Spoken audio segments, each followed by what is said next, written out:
Assalamualaikum warahmatullahi wabarakatuh. Perkenalkan, saya Salma Algomidia dari 11 AKL 2. Di sini saya ingin membuat video kultum mengenai sabar. Assalamualaikum warahmatullahi wabarakatuh. Bismillahirrahmanirrahim. Alhamdulillahirrabbilalamin. Assalatu wassalamu ala ashrafil anbiya'i wal mursalin Sayyidina Muhammadin wa ala alihi wa ashabihi ajma'in amma ba'du.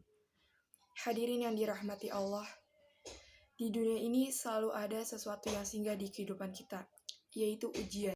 Dalam kehidupan sehari-hari, tidak jarang kita mengalami yang namanya ujian, musibah, dan hal yang berkaitan dengan kekecewaan, atau mungkin yang menimbulkan luka batin. Segala sesuatu yang menimbulkan kesusahan dan kesengsaraan adalah ujian. Ujian datang untuk menguji kualitas iman kita. Manusia tidak akan pernah lepas dari lika-liku cobaan hidup. Entah bagaimanapun kita menolak atau mengeluh, tetap saja ujian akan selalu singgah dalam kehidupan kita. Agar ujian ini bisa berubah menjadi pahala dan mengangkat derajat kita, maka jalan satu-satunya adalah dengan bersabar. Dengan bersabar, maka ujian justru berubah menjadi pahala, dan itulah yang menjadi penyebab kebahagiaan kita hidup di dunia dan di akhirat. Allah Subhanahu wa Ta'ala telah mengajarkan kepada kita hambanya untuk dapat menjalani hidup dengan lapang dan tenang. Salah satu sifat yang harus kita miliki agar dapat hidup dengan lapang dan tenang adalah sifat sabar.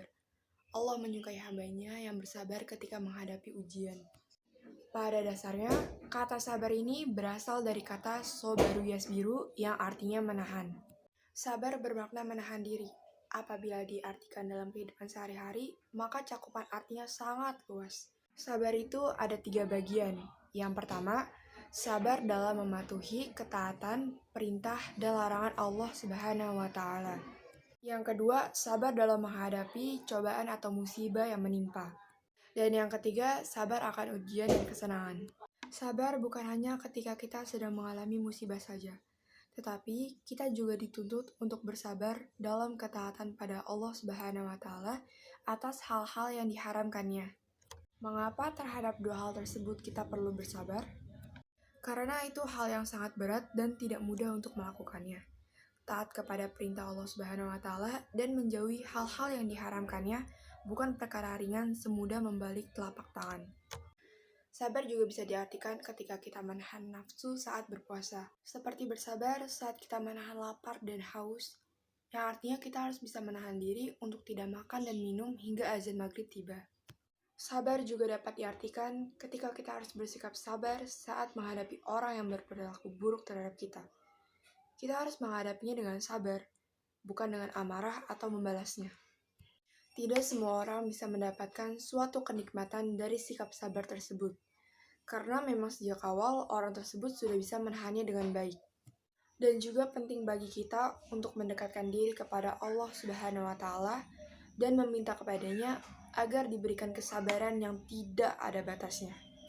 Kita akan semakin mudah untuk dapat bersabar dalam menghadapi ujian apabila kita semakin sadar akan siapa diri kita sebenarnya.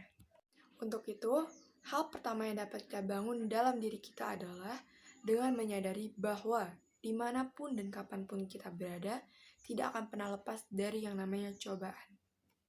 Di dalam Al-Quran, ada banyak sekali ayat-ayat yang membahas mengenai balasan bagi orang-orang yang bersabar.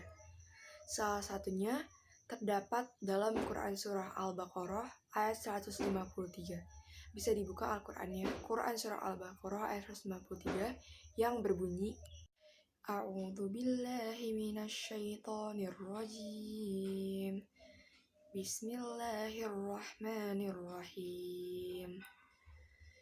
Ya ayyuhalladzina amanu ista'inu bis-sabri was-salati innallaha ma'as sabirin.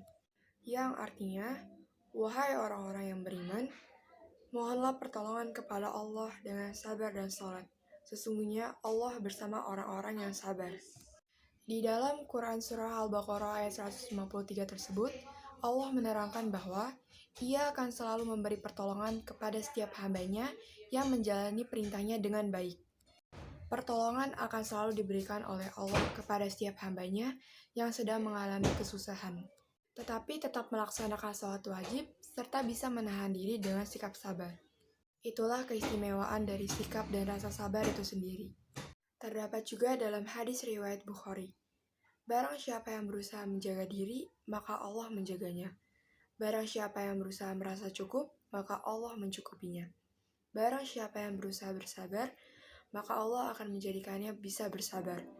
Dan tidak ada seorang pun yang dianugerahi sesuatu yang melebihi kesabaran. Hadis riwayat Bukhari. Sikap sabar bisa kita ambil dari kisah Rasulullah SAW yang semasa hidupnya diludahi, dicaci maki, dicemooh, dan difitnah. Dan Rasulullah selalu bersabar dan tidak pernah berniat untuk membalas perbuatan jahat orang-orang kafir tersebut. Nah, manfaat dari kita bersikap sabar ini ada banyak. Salah satunya yang paling utama kita jadi sayang Allah kan, karena Allah menyukai hambanya yang bersikap sabar ketika menghadapi ujian. Dan juga hidup kita juga lebih tenang, lebih damai. Kita jadi nggak cepet marah-marah, terus juga gak gampang tua, karena kan kalau misalnya kita nggak sabar, kita bakal cepet marah-marah, dan kalau marah-marah bisa bikin tua gitu. Dan ketika kita bersikap sabar terhadap segala sesuatu, kita akan mendapat pahala sebanyak-banyaknya dari Allah Subhanahu wa Ta'ala. Demikianlah kultum yang dapat saya sampaikan mengenai sabar. Semoga kita semua senantiasa diberi kesabaran oleh Allah Subhanahu wa Ta'ala dalam menjalani kehidupan ini. Dan semoga kita selalu bersikap sabar dalam setiap keadaan apapun yang terjadi dalam kehidupan kita. Entah itu cobaan, ujian, musibah, atau hal-hal yang sekiranya kita merasa berat untuk menjalaninya. Karena sesungguhnya Allah menyukai hambanya yang bersikap sabar ketika sedang menghadapi cobaan hidup. Dan Allah tidak akan menguji seorang hamba di luar kemampuannya. Semoga kita bisa meneladani sikap Rasulullah yang selalu bersabar dalam segala situasi dalam menjalani hidupnya. Sekian yang dapat saya sampaikan. Bila ada kata yang kurang berkenan di hati, saya mohon maaf. Kebaikan datangnya dari Allah Subhanahu wa Ta'ala dan kesalahan datang dari saya selaku manusia biasa yang tidak luput dari dosa.